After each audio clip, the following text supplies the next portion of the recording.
अस्सलाम वालेकुम वरहमतुल्लाहि वबरकातुहू।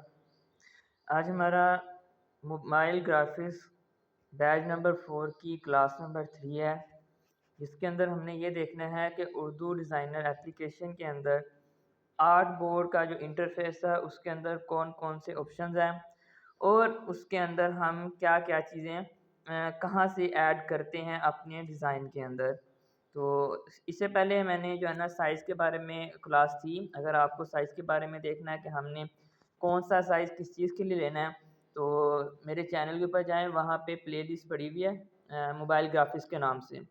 तो आप उधर जाके विज़िट करें, वहाँ पे मैंने वीडियो इससे पहले अपलोड कर दी है, तो आप लोग वहाँ से जाकर देख सकते हैं कि हमने साइज़ कैसे लेना है। ठीक है? तो मैं अभी डायरेक्टली हमारे आर्ट बोर्ड के अंदर आ गया हूँ। इस वाले इंटरफ़ेस के अंदर हमने देखना है क्या-क्या चीज़ें हैं। सबसे पहले मैं यहाँ पे दिखा देता हूँ कि आपको यहाँ पर एक 3 लाइन्स नज़र आ रही हैं। ये वही लाइन्स हैं जो मैंने आपको फर्स्ट वीडियो के अंदर एक्सप्लेन की थी, इसके अंदर क्या-क्या चीज़ें हैं, तो आप लोगों ने जाके फर्स्ट वीडियो देख लेनी है। उसके बाद यहाँ पर सेकंड चीज़ आ रही है पेजेज़। वैसे तो ये पेड फीचर है, फ्री वालों के लिए नहीं है। इसके अंदर ये होता है कि हम एक वक़्त एक से ज़्यादा पेजेज़ के ऊपर वर्क कर सकते हैं। तो मेरे पास भी अभी पेड नहीं है, तो मैं इसको भी ज़्यादा एक्सप्लेन भी नहीं करूँगा और ना ही हमें इसकी ज़्यादा इतनी ज़रूरत पड़ती है।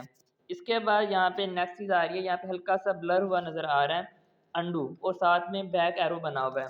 इसका मतलब ये होता है कि अगर हम कोई वर्क कर रहे हैं अपने आर्ट बोर्ड के अंदर, अपने डिज़ाइन के अंदर, उसके अंदर कोई गलती हो गई है, हम चाहते हैं कि वहाँ से एक स्टेप पीछे आ जाएँ, जो हमारा लास्ट स्टेप जो हमने डिज़ाइन के अंदर किया था, वो गलत हो गया है, वो पीछे बैक पे चले जाए और वो चीज़ वहीं पे आ जाए जहाँ एक स्टेप पहले थी।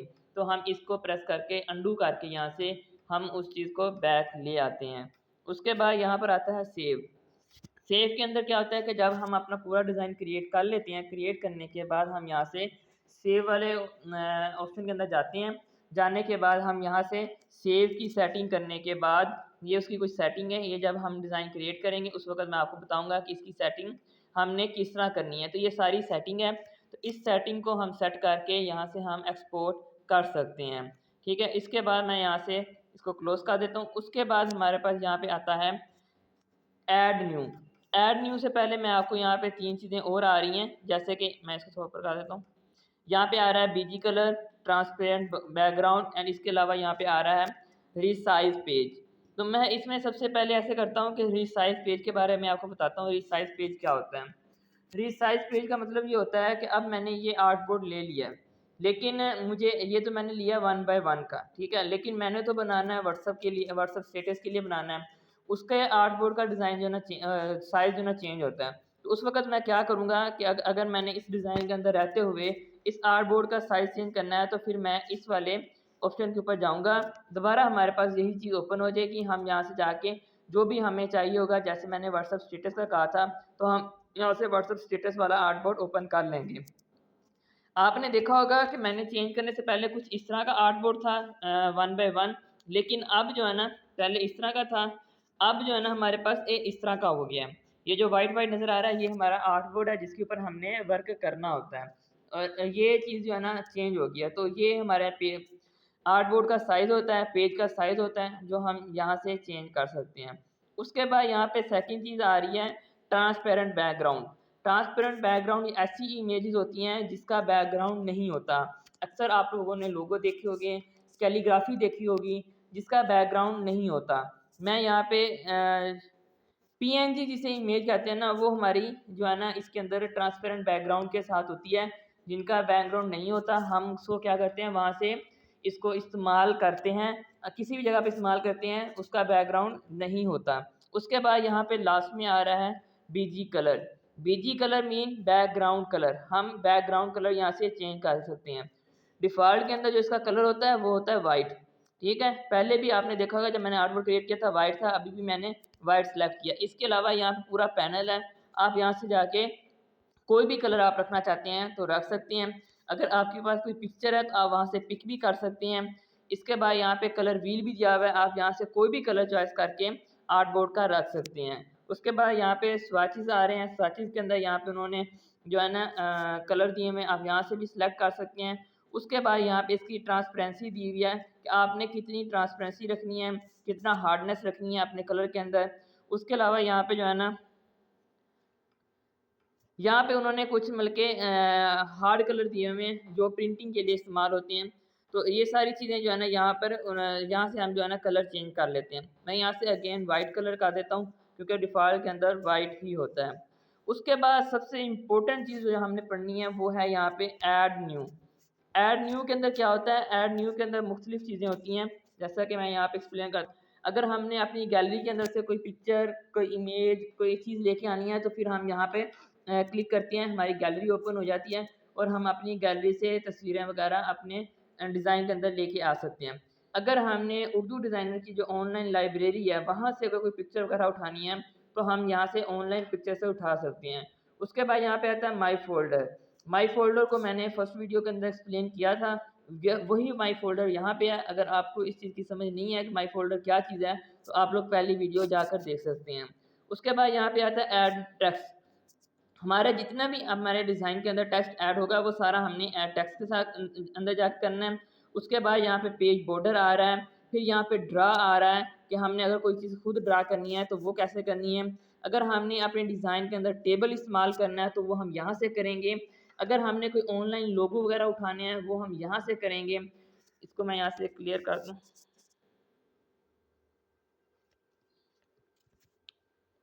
अगर हमने कोई स्पेशल टेक्स्ट कैलीग्राफी उठानी है तो वो हम यहाँ से लेंगे। अगर बैकग्राउंड इमेजेस लेनी है तो फिर वो हम यहाँ से लेंगे। अगर पीएनजी इमेज लेनी है जिसके बैकग्राउंड नहीं होते वो हम यहाँ से लेंगे। और सबसे इम्पोर्टेंट चीज़ हमने शेप्स के साथ हमने बहुत ज़्यादा खेलना है और बहुत ज़्यादा काम जो है ना हमारा शेप्स के साथ होगा। एक शेप के साथ और हमारा स्पेशल टेक्स्ट और टेक्स्ट के साथ, ये तीन चीज़ें जो है ना बहुत ज़्यादा काम आती हैं। इन तीन चीज़ों के ऊपर ना आप लोगों ने बहुत ज़्यादा जो है ना फ़ोकस करना है। तो अब मैं जो है ना यहाँ पे आपको बता देता हूँ कि जैसे मैं यहाँ पे गैलरी पिक्चर के अंदर जाऊँगा, हमारी यहाँ पे गैलरी ओपन हो जाती है और गैलरी ओपन हो जाएगी तो हम यहाँ से कोई भी पिक्चर वगैरह उठा सकते हैं। जैसा कि मैं यहाँ से आ जाता हूँ।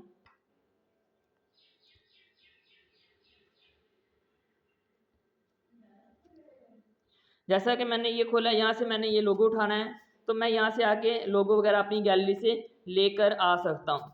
उसके बाद यहाँ पे सेकंड चीज़ है ऑनलाइन पिक्चर। ऑनलाइन पिक्चर के अंदर क्या होता है कि हम जो है ना यहाँ से कोई भी ऑनलाइन यहाँ से पिक्चर वगैरह उठा सकते हैं अपने डिज़ाइन के अंदर इस्तेमाल करने के लिए। जैसा कि ऊपर यहाँ पे उन्होंने फ़ोल्डर भी बनाए हुए हैं रैंडम पिक्चर, यहाँ से हम कोई भी रैंडम पिक्चर बैकग्राउंड के अंदर ले सकते हैं। उसके बाद अगर हमने कोई लव की पिक्चर लेनी है, जैसा कि हमारी पोइट्री वगैरह हो जाती है, इस तरह की कोई चीज़ बनानी है तो उसके अंदर ये वाली यहाँ से पिक्चर्स वगैरह हम लेते हैं। इसी तरह अगर कोई सैड पोएट्रीज़ है तो हम यहाँ से इस इमेजेस जो है ना ऑनलाइन पिक्चर से जाके उठा सकते हैं। इसके अंदर यहाँ पे बैकग्राउंड इमेजेस भी हैं, अगर कोई बैकग्राउंड लेना है, सिटी की हैं, फ्लावर की हैं, फिर इसी तरह हमारे पास नेचर की हैं, बिज़नेस के रिलेटेड हैं। तो तकरीबन उन्होंने जो हमारी कैटेगरीज़ हैं यहाँ पे उन्होंने बना कर रखी हुई हैं। आप लोग यहाँ से जाकर सर्च करके वो इमेज को यहाँ से आप डाउनलोड कर सकते हैं, ठीक है? इस्तेमाल कर सकते हैं। जैसा कि मैं यहाँ पे सर्च करता हूँ,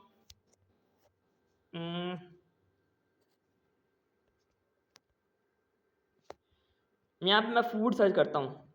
जैसे मैं फूड सर्च करूँगा तो हमारे पास यहाँ पे फूड की सारी पिक्चर्स आ जाएँगी। तो इसी तरह जो आपके डिज़ाइन की रिक्वायरमेंट होगी उसी रिक्वायरमेंट के हिसाब से आप यहाँ से आके पिक्चर ढूँढ सकते हैं। उसके बाद माई फ़ोल्डर के अंदर वही सारा डाटा होता है जो हमारा माई फ़ोल्डर के अंदर होता है। वो मैंने फर्स्ट वीडियो के अंदर एक्सप्लेन किया था, आप लोग फर्स्ट वीडियो जाकर देख सकते हैं। ये हमारी जो है ना थर्ड वीडियो है, मैं यहाँ से बैक आ जाता हूँ। उसके बाद यहाँ पे आता है हमारा ऐड टेक्स्ट, ये वाला। तो इसके अंदर क्या होता है कि हमने टेक्स्ट ऐड करना होता है वो हम यहाँ से ऐड कर सकते हैं, चाहे वो इंग्लिश के अंदर है, चाहे वो उर्दू के अंदर है, ठीक है? तो हम यहाँ से जो है ना अपना टेक्स्ट को ऐड कर सकते हैं और यहाँ से हम उसको एडजस्ट भी कर सकते हैं। तो ये सारी चीज़ें जो है ना हमारी टेक्स्ट जो है ना यहाँ से हमारा आएगा। उसके बाद हमारे यहाँ पे नेक्स्ट आता है पेज बॉर्डर। अगर हम चाहते हैं कि हमारे पेज जो है उसको कोई बॉर्डर आ जाए तो इसके अंदर कुछ पेज बॉर्डर भी हैं, ज़्यादातर पेज बॉर्डर हैं। और इसके बाद नेक्स्ट चीज़ हमारे पास आती है पेज बॉर्डर। पेज बॉर्डर जो है ना इसके अंदर क्या होता है कि हमारा जो भी पेज होता है ना उसके बॉर्डर्स आते हैं। इसके अंदर ज़्यादातर तो पेड हैं लेकिन कुछ हमारे पास फ्री बॉर्डर्स भी पड़े हैं। जैसे मैं ये वाला बॉर्डर सेलेक्ट करता हूँ, खुद ब खुद हमारे पास यहाँ पे इसका बॉर्डर आ गया है, ठीक है। और यहाँ पे इसकी सेटिंग भी आ गया है। हमने इसका साइज़ कितना रखना है, छोटा करना है या बड़ा करना है, वो हम इधर से इसकी सेटिंग से कर सकते हैं, ठीक है। हमने ये नहीं रखना, मैं इसको अभी डिलीट कर देता हूँ। उसके बाद नेक्स्ट चीज़ हमारे पास आ रही है यहाँ पे ड्रा। ड्रा जो है ना, इसके अंदर हम अगर कोई ऐसे जैसे सिग्नेचर वगैरह हो जाते हैं, अगर कोई हमने हैंड रिटन कोई चीज़ लिखनी है तो वो हम यहाँ से लिख सकते हैं, ठीक है। तो जैसे मैं यहाँ से बुश ले लेता हूँ,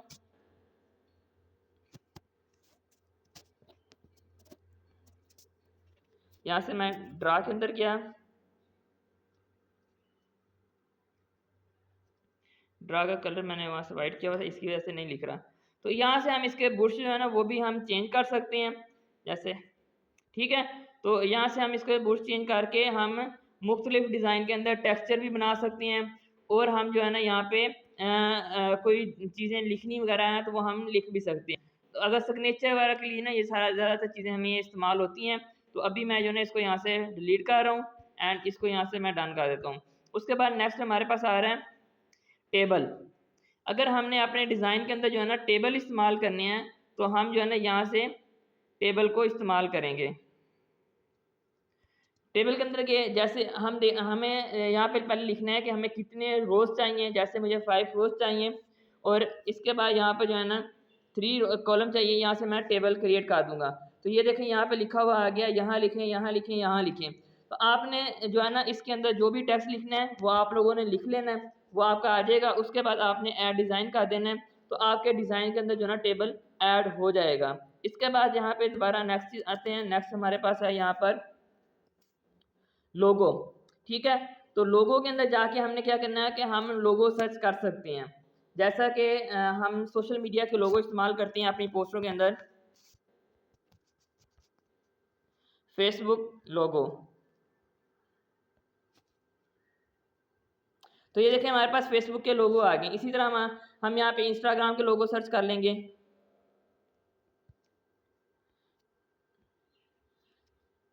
जैसे इंस्टाग्राम करेंगे तो ये हमारे पास इंस्टाग्राम के लोगो आ गए हैं। वैसे ज़्यादातर जो है ना हम इस तरह के पेयर जो लोगो होते हैं ना वो उठा लेते हैं ताकि हमें ज़्यादा सेटिंग ना करनी पड़े, एडजस्ट हुए हुए मिल जाते हैं। तो इस तरह के अगर हमें लोगो वगैरह इस्तेमाल करने हैं अपने डिज़ाइन के अंदर तो हम यहाँ से जाकर अपने ऐड करेंगे। उसके बाद यहाँ पे आता है हमारे पास स्पेशल टेक्स्ट। वेरी इंपॉर्टेंट जो है ना फीचर है इसके अंदर स्पेशल टेक्स्ट का, क्योंकि जब तक हमारे डिज़ाइन के अंदर सही तरह ना लिखा हो, अच्छी तरह कैलीग्राफी ना की हो, उस वक़्त तक हमारा डिज़ाइन जो है ना अच्छा नहीं नज़र आता। और उर्दू के अंदर कैलीग्राफी करना बहुत ज़्यादा मुश्किल है एज़ ए इंग्लिश के अंदर कैलीग्राफी आसानी से हो जाती है, उर्दू के अंदर थोड़ा ना मुश्किल होती है। लेकिन उर्दू डिज़ाइनर के अंदर जो मतलब कि ज़्यादातर इस्तेमाल होने वाले वर्ड हैं उन्होंने पहले ही यहाँ पे कैलीग्राफी के लिख रखे हैं। जैसे मेरा नाम कासिम है, तो मैंने अगर कासिम लिखना है तो मैं यहाँ पे जाऊँगा, मैं यहाँ पे कासिम लिख के सर्च करूँगा तो इसके अंदर बहुत सारे कासिम लिखे हुए हमारे पास आ जाएंगे। जैसे ये देखें ये कासिम लिखा हुआ है, यहाँ से मैं ये देखें ये कासिम का डिज़ाइन लिखा हुआ है, ये लगा हुआ है, ये लगा हुआ है, ये लगा हुआ है, ये लगा हुआ है। यहाँ पे मुख्तलिफ किस्म के कासिम यहाँ पर लिखे हुए हैं। हम यहाँ से कासिम को निकाल कर इस्तेमाल कर सकते हैं। अगर हम यही डिज़ाइन खुद बनाने लगें इसके ऊपर काफ़ी वक्त भी लग जाता है, और इस तरह हमें बहुत ज़्यादा मुश्किल भी होती है कि हम इस तरह के डिज़ाइन क्रिएट कर लें। और एज ए बिगनर जो है ना हम इस तरह की कैलीग्राफी नहीं क्रिएट कर सकते हैं। तो हमने सिंपल उसके ऊपर टैप करना है। जैसे टैप करेंगे हमारे डिज़ाइन के अंदर ये ऐड हो जाएगा, फिर हम इसको यहाँ से इस्तेमाल कर सकते हैं। उसके बाद यहाँ पे नेक्स्ट चीज़ आती है हमारे पास बैकग्राउंड। बैकग्राउंड क्या है, अगर हमने अपनी कोई भी पिक्चर बनानी है तो उसके हमने कोई पिक्चर का बैकग्राउंड रखना है कोई भी डिज़ाइन का, तो हम यहाँ से जाएंगे उसका यहाँ से बैकग्राउंड यहाँ से उठा लेंगे, फिर उसके ऊपर हम अपना डिज़ाइन क्रिएट करेंगे। मैं इसको यहाँ से डिलीट करके दोबारा यहाँ से ओपन करता हूँ। तो जैसा कि अभी जो है ना 14 अगस्त का सीज़न आने वाला है, तो हम यहाँ से पाकिस्तान के अंदर जाएंगे। जैसे ही पाकिस्तान के अंदर जाएंगे तो यहाँ पे पाकिस्तान के रिलेटेड बैकग्राउंड आ जाएंगे। तो ये देखें यहाँ पे बैकग्राउंड बने हुए हैं। जिस तरह की आपकी क्रिएटिविटी है, जैसा आपके मतलब के क्रिएट करने का आपका माइंड है, उस तरह की आप यहाँ से बैकग्राउंड उठाएंगे, उसके ऊपर आपने टेक्स्ट वगैरह ऐड करना है, और जो भी आपने ऐड करना चाहते हैं ऐड करके वहाँ से आप जो है ना डिज़ाइन क्रिएट कर सकते हैं। जैसा कि मैं यहाँ से ये वाला सेलेक्ट कर लेता हूँ, ये वाला बहुत अच्छा बैकग्राउंड है। तो इसी तरह के जो बैकग्राउंड ना यहाँ पे पहले बने हुए पड़े हुए हैं, तो इसको आप ऊपर बॉर्डर में इस्तेमाल कर सकते हैं, टॉप पे इस्तेमाल कर सकते हैं। इसी तरह रिक्वायरमेंट के मुताबिक जो है ना आप लोग यहाँ पे इस्तेमाल कर सकते हैं। तो ये हमारे यहाँ पे ना बैकग्राउंड पड़े होते हैं। इसके बाद यहाँ पे नेक्स्ट चीज़ हमारे पास आती है पीएनजी लोगो, पीएनजी इमेज। पीएनजी इमेज ऐसी इमेज होती हैं जिनका बैकग्राउंड नहीं होता।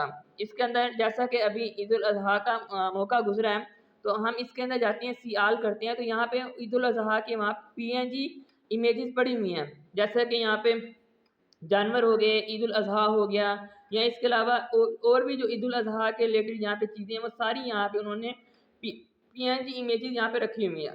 ठीक है, जैसे अगर आपने कोई नमाज का बनाना है, ईद उल अज़हा नमाज का, तो यहाँ पे पड़ा हुआ है। तो इसी तरह यहाँ पे उन्होंने यहाँ पे पीएनजी इमेजेस रखी हुई हैं।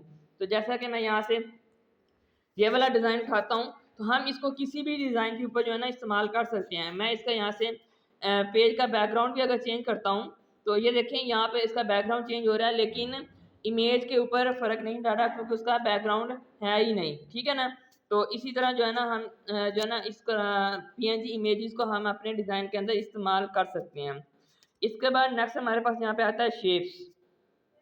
ये वाला हिस्सा, ये वाला बहुत इम्पोर्टेंट हिस्सा है, क्योंकि हमने हमारा जितना भी डिज़ाइन क्रिएट करते हैं वो सारा शेप्स के ऊपर इन्हिसार होता है। हमने शेप्स को उठाना होता है, शेप्स को इसके अंदर इस्तेमाल करना होता है। सारा हमने टेक्स्ट के अलावा जितना भी बैकग्राउंड बन रहा होता है वो हम सारा तकरीबन शेप से ही उठा रहे होते हैं। तो आप लोगों ने क्या करना है कि एक बस जितनी भी शेप्स है ना, टाइम निकाल के इसको ज़रूर देखना है। जैसे बेसिक शेप्स हैं, बेसिक शेप्स को आप लोगों ने एक बार स्क्रॉल करके अच्छी तरह से ज़रूर देख लेना है कि बेसिक के अंदर कौन-कौन सी शेप्स पड़ी हुई हैं। इसी तरह अगर आगे चले जाएँ, इस्लामी के अंदर कौन सी हमारे पास शेप्स पड़ी हुई हैं और हमारे पास कॉर्नर्स कौन से पड़े हुए हैं, आइकन कौन से पड़े हुए हैं। तो ये आप लोगों ने सारे एक बार देख लेने हैं, क्योंकि जब तक आप लोगों की नज़र से एक बार शेप्स नहीं गुजरेंगी, आपको नहीं पता होगा कि हमारे इस एप्लीकेशन के अंदर कौन-कौन सी शेप्स पड़ी हुई हैं।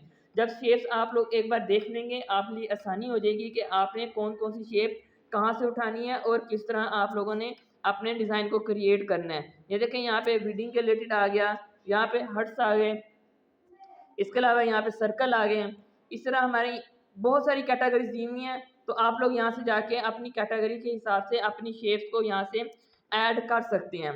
ज़्यादातर हमारे पास जो है ना बेसिक शेप्स इस्तेमाल होती हैं, तो हम लोग यहाँ से जो है ना बेसिक शेप्स का इस्तेमाल करते हैं। जैसे अगर हमने मतलब कि किसी का टॉप बनाना हो, अगर टॉप पे हमने ये देनी हो, ये चीज़ें हम अपने डिज़ाइन के अंदर इस्तेमाल करेंगे भी, और हम सबसे ज़्यादा शेप्स इस्तेमाल करते हैं अपने डिज़ाइन के अंदर। मैं यहाँ से बैक आ जाता हूँ, तो ये जो है ना हमारा डिज़ाइनिंग का इंटरफ़ेस है, जो हमारे आर्टबोर्ड का इंटरफ़ेस है। इसके अंदर जितने भी ऑप्शन हैं वो मैंने आपको बता दिया कि हमने कौन-सी चीज़ कहाँ से लेके आनी है। इंशाल्लाह जो हमारी नेक्स्ट क्लास होगी उसके अंदर हम एक डिज़ाइन भी क्रिएट करेंगे, और जो-जो चीज़ें हमारी डिज़ाइन के अंदर आती जाएँगी, अगर टेक्स्ट आएगा तो मैं टेक्स्ट को वहाँ पे सारा एक्सप्लेन करूँगा कि टेक्स्ट के अंदर क्या-क्या फ़ीचर्स हैं, और टेक्स्ट के साथ हम क्या-क्या मतलब कि सेटिंग कर सकते हैं। इमेज को हम किस तरह इस्तेमाल कर सकते हैं और इमेज की क्या-क्या सेटिंग्स है, वो जैसे-जैसे हमारे डिज़ाइनों के अंदर इस्तेमाल होती जाएँगी, वैसे-वैसे मैं आप लोगों को एक्सप्लेन करता जाऊँगा।